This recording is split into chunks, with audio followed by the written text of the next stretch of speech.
कौरवों में वृद्ध बड़े प्रतापी पितामह भीष्म ने उस दुर्योधन के हृदय में हर्ष उत्पन्न करते हुए उच्च स्वर से सिंह की दहाड़ के समान गरज कर शंख बजाया। इसके पश्चात शंख और नगारे तथा ढोल, मृदंग और नरसिंघे आदि बाजे एक साथ ही बज उठे। उनका वह शब्द बड़ा भयंकर हुआ। इसके अनंतर सफेद घोड़ों से युक्त उत्तम रथ में बैठे हुए श्री कृष्ण महाराज और अर्जुन ने भी अलौकिक शंख बजाए। श्री कृष्ण महाराज ने पायचजन्य नामक, अर्जुन ने देवदत्त नामक और भयानक कर्म वाले भीमसेन ने पौंड्रन नामक महाशंख बजाया।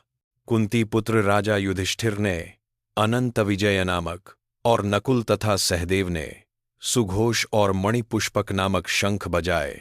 श्रेष्ठ धनुष वाले काशीराज और महारथी शिखंडी एवं धृष्टद्युम्न तथा राजा विराट और अजय सात्यकी, राजा द्रुपद एवं द्रौपदी के पांचों पुत्र और बड़ी भुजा वाले सुभद्रा पुत्र अभिमन्यु, इन सभी ने, हे राजन, सब ओर से अलग अलग शंख बजाए और उस भयानक शब्द ने आकाश और पृथ्वी को भी गूंजाते हुए धार्तराष्ट्रों के अर्थात आपके पक्ष वालों के हृदय विदीर्ण कर दिए।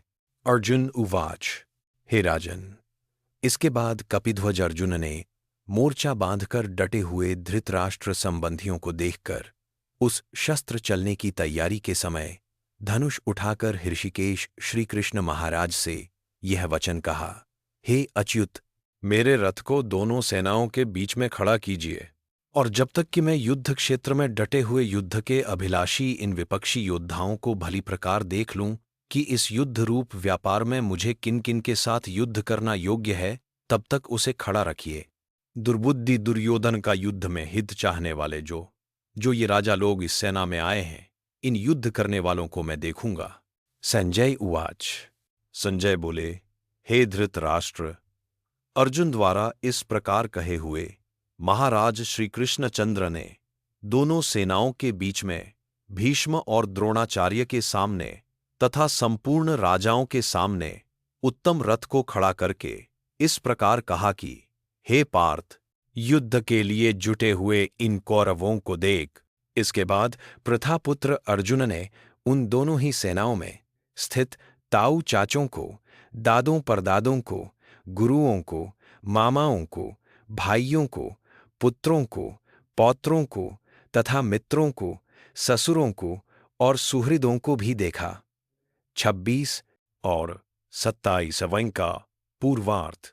उन उपस्थित संपूर्ण बंधुओं को देखकर वे कुंती पुत्र अर्जुन अत्यंत करुणा से युक्त होकर शोक करते हुए यह वचन बोले।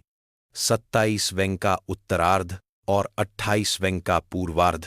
अर्जुनोवाच, अर्जुन बोले, हे कृष्ण, युद्ध क्षेत्र में डटे हुए युद्ध के अभिलाषी इस स्वजन समुदाय को देखकर मेरे अंग शिथिल हुए जा रहे हैं और मुख सूखा जा रहा है तथा मेरे शरीर में कंप एवं रोमांच हो रहा है।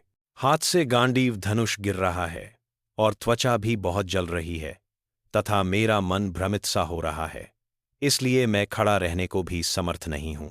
हे केशव, मैं लक्षणों को भी विपरीत ही देख रहा हूं तथा युद्ध में स्वजन समुदाय को मारकर कल्याण भी नहीं देखता।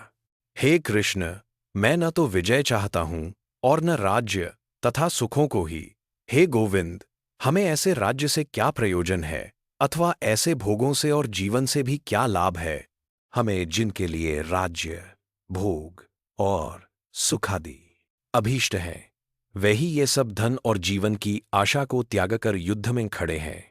गुरुजन, ताऊ चाचे, लड़के और उसी प्रकार दादे, मामे, ससुर, पौत्र, साले तथा और भी संबंधी लोग हैं।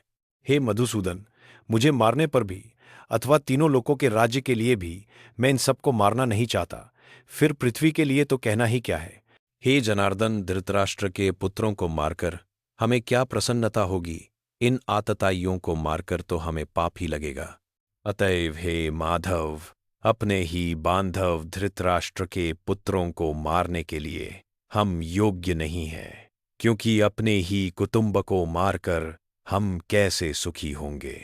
यद्यपि लोभ से भ्रष्टचित्त हुए ये लोग कुल के नाश से उत्पन्न दोष को और मित्रों से विरोध करने में पाप को नहीं देखते, तो भी हे जनार्दन, कुल के नाश से उत्पन्न दोष को जानने वाले हम लोगों को इस पाप से हटने के लिए क्यों नहीं विचार करना चाहिए।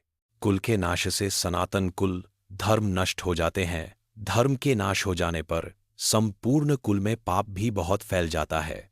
हे कृष्ण, पाप के अधिक बढ़ जाने से कुल की स्त्रियां अत्यंत दूषित हो जाती हैं, और हे वार्ष्णेय, स्त्रियों के दूषित हो जाने पर वर्णसंकर उत्पन्न होता है।